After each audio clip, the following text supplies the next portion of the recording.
نجيب اكتر عدد من الناس جروب هندعي له، خلي الشيخ الزوبع يدعي له على الهوا، فان شاء الله ان شاء نبتدي من الله. الحلقات الجايه ان شاء الله نذكر الناس اللي فعلا بالمناسبه فضل تاني احنا دار. بس بنطمن مشاهدينا اللي بيبعتوا لنا رسائل دلوقتي على SMS ان بيسالوا على فضيله الشيخ محمد الزوبي. الشيخ محمد الزوبي موجود الحمد لله بخير، بس هو شويه ارهاق، وهو موجود معنا في الاستوديو بالخارج، وهيكون له مداخله تليفونيه معنا عشان نطمن المشاهدين، وان شاء الله ان هو بخير باذن الله. وان شاء الله السبت القادم معنا على الهواء مباشره باذن الله.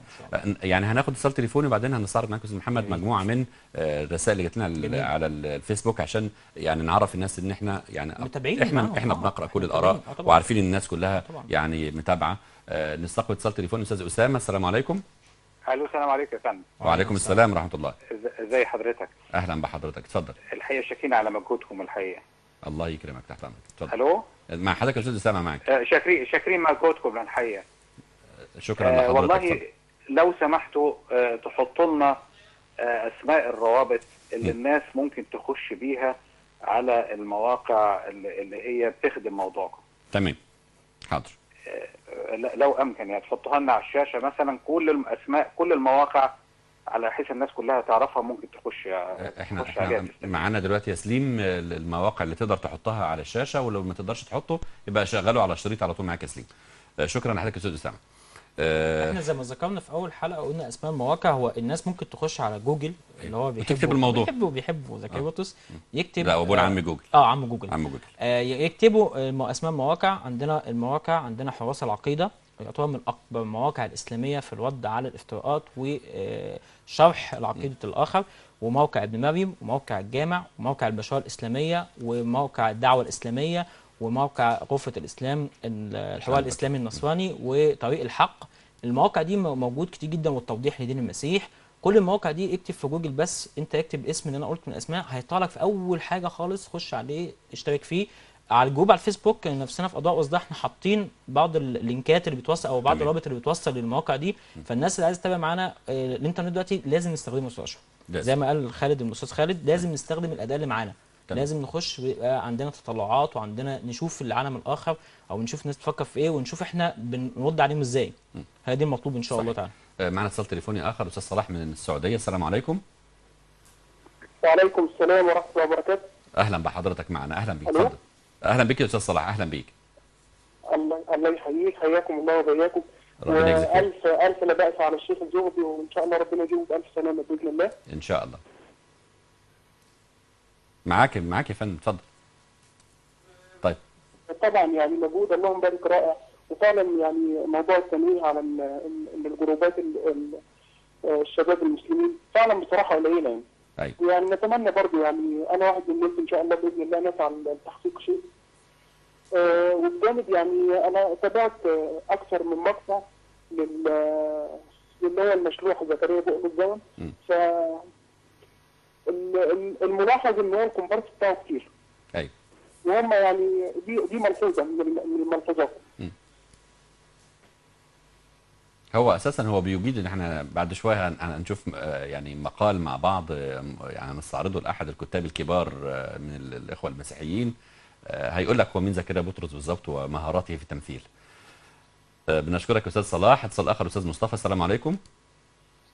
الاخت ام مصطفى. السلام عليكم. وعليكم السلام ورحمه الله. ازيك يا استاذ اشرف؟ السلام عليكم. ايوه استاذ اشرف، السلام عليكم. وعليكم السلام. ربنا يبارك لكم يا رب. وانا بتصل بس عشان اشجعكم واقول لكم ان البرنامج بتاعكم ناجح ناجح ناجح، وانا من اول حلقه شفتها اتصلت بكل حبايبي وقلت لهم، وبيتابعوه باهتمام جدا. جزاكم الله خير. وهم كمان بيتصلوا بحبايبهم وبيقولوا لهم. وانا عايزه اقول لكم ان انتوا ما شاء الله ربنا يبارك لكم، وانت واستاذ احمد محمد والشيخ محمد الزغبي ربنا يديله الصحه يا رب. وبقول لكم ان مش عارفه اقول ايه بصراحه. تدعي لنا يا فندم. تدعي لنا. بشجعكم واحنا وراكم كلنا بعيالنا واخواتنا وحبايبنا، وان شاء الله ربنا ينصر الاسلام والمسلمين يا رب. امين يا رب. شكرا لك يا اخت مصطفى. شكرا لك يا اخت مصطفى، اخت ام مصطفى. معنا السلام عليكم استاذ محمد عبد الحميد. السلام عليكم. طيب عفوا اتصال اتقطع. طب ناخد يا استاذ محمد بالمره، يعني ناخد مجموعه من الرسائل او التساؤلات اللي جايه في الفيسبوك، حتى علشان شيخنا الشيخ محمد زغبي ان شاء الله الحلقه القادمه إن شاء الله يكون يعني ايه جاي جاهز. كان في رساله من اخ نور بيتكلم سؤالي للشيخ الفاضل محمد الزغبي: لو احدا مثل زكريا بطرس او غيره سب الله والرسول والاسلام وقال ما قال، هل له توبه؟ وهل اذا تاب يغفر الله له كل ما فعله وقاله وما خدع به الناس؟ وكمان بيسألك انت سؤال: ما هو موقف الطوائف المسيحية من بعضها البعض؟ فنحن نعرف ان هناك طوائف كالارثوذكس والكاثوليك والبروتستانت، فهل جميعهم وفقا لاعتقادهم سيدخلون الملكوت ام انهم يكفرون بعضهم البعض؟ وشكرا واسال الله لكم التوفيق والسداد. طبعا الحاجات اللي محتاجه ردود هنسيب الشيخ الزغبي يرد علينا الاسبوع الجاي ان شاء الله. بالنسبه للسؤال انا مش هقدر ارد عليه برضه. طيب هم جوه بعضيهم يعني. طيب ماشي. بس انا قاعدين على فكره على الفيسبوك. الاخ سيد: ارجو الا يكون البرنامج فقط للرد على هذا الشخص زكريا بطرس، ولكن ان يكون دعوه للجميع ليعرفوا رقي الاسلام وادابه. بنعدك ان شاء الله.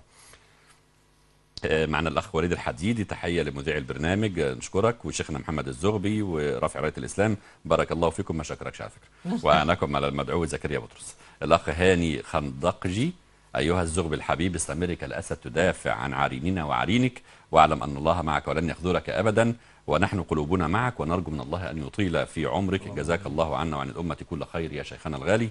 الاخ محمد: السلام عليكم، لقد ذاع صيت حلقات الشيخ محمد الزغبي حفظه الله بين الشباب، اظن أن أي محاولة لإيقاف البرنامج أو جعله ينحرف عن مساره الأساسي الذي يتمثل في الرد على الافتراءات والمنصرين الفاشلين سيعد إساءة في حق المسلمين. اللهم احفظ الشيخ الزغبي والقائمين على القناة الخليجية، آمين يا رب العالمين. وإن شاء الله نعدك إن احنا مستمرين قدر الإمكان.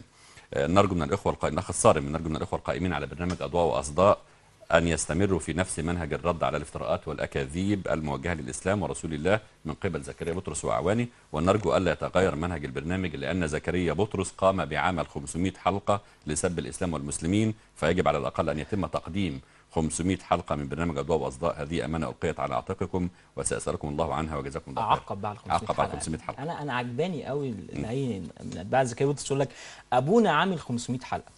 استاذ اشرف، لو اي حد تابع او حضرتك تابعنا، الناس متخصصين تابعنا حلقات زكريا بطرس، حلقات زكريا بطرس ساعه ونص من الساعه 8 ل 9 ونص. جميل. النص الاولاني بتاع الساعه هو الماده تلت ساعه بالظبط، بعد كده مداخلات ساعه الا ربع، بعد كده الدرس الروحي اللي هو بيعمله. يعني لو احنا جبنا الحلقات بتاعتنا اللي هي الساعه ونص اللي احنا بنقعد يعني بتقول له استاذ محمد معلش ادينا 5 دقايق كمان، الماده العلميه اللي احنا بنقولها ساعه ونص، بكم ماده علميه بيقولها في ثلث ساعه. انا هقول لك في رساله هنا يعني موجوده، رساله بتقول ان الشيخ الزغبي بالراحه علينا شويه، انت بتقول معلومات كتير جدا، ما هو ده الفكرة. واحنا يعني عايزين نلحق نتابع. زكريا بطرس يقول الكلمه ويعمل عليها شو، الشو بياخد 3 دقائق 4 دقائق، فيبين لك ان هو عامل 500 حلقه. صحيح. الماده العلميه اللي بيقولها زكريا بطرس اذا كانت علميه اصلا بتحوالي ثلث ساعه او ربع ساعه. تمام. ناخد اتصال تليفوني. السلام عليكم. السلام عليكم. وعليكم السلام ورحمه الله وبركاته. اهلا بك يا دكتور محمد. اهلا بحضرتك. ازي حضرتك يا فندم؟ ازيك يا استاذ اشرف؟ الحمد لله بخير، ربنا يكرمك. وحشنا والله. جزاكم الله خيرا.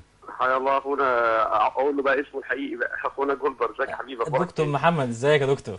يا رب تكون بخير يا رب. ربنا يخليك يا دكتور. ما شاء الله، ربنا يقويكم يا رب ويبارك فيكم ويبارك في مجهودكم وقناه الخليجيه كلها. الدكتور محمد كان بيستضيف الشيخ رضا في كلمه احذر من طرح معين كده، ان زكريا بطرس مش مشلوح من الكنيسه.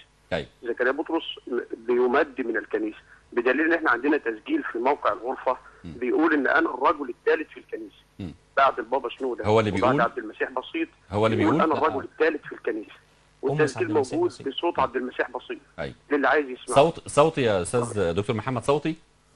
ايوه يا فندم، صوتي. تسجيل صوتي. هو احنا شويه بس عايزين نقف عند تسجيلات صوتيه عشان الناس بتتهمنا ان احنا بنمنتج يعني.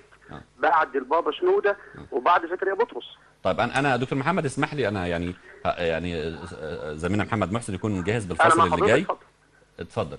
انا يعني هسمعك دلوقتي او هسمع مشاهدينا يعني ما قيل عن زكريا بطرس من احد الكتاب المسيحيين المشاهير اللواء نبيل لوقا بيباوي. نسمع مع بعض المقال ونرجع لحضرتك تاني.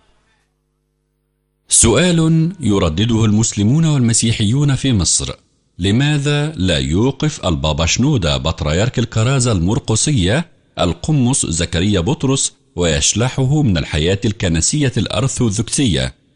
لقد سألني بعض الأخوة أعضاء نادي هليوبوليس: هل البابا شنودة راض عن الدور الذي يقوم به القمص زكريا بطرس في قناة الحياة المسيحية، وذلك بالتشكيك في كل مبادئ الإسلام والعقائد الإسلامية والتاريخ الإسلامي ورموز الإسلام، أو ترديد ما يطلقه المستشرقون نحو الإسلام ومبادئ الإسلام ورموز الإسلام، وهم يرتدون نظارات سوداء تجاه الإسلام؟ وحتى نجيب على ذلك السؤال، وهو لماذا لا يوقف البابا شنودة القمص زكريا بطرس، لابد أن نعرف عن قرب خط سير القمص زكريا بطرس في الكنيسة الأرثوذكسية في مصر. فالقمص زكريا بطرس كان راعي إحدى الكنائس التي تتبع محافظة الغربية على حد علمي كما يقول الكاتب، وكان يتمتع بقدرة عالية في الوعظ بطريقة مسرحية في خفض صوته وتعلية صوته، وكان موهوبا في الوعظ ومؤثرا على المتلقي بقدرته المسرحية في الوعظ وبثقافته اللاهوتية وامتلاكه مفردات اللغة.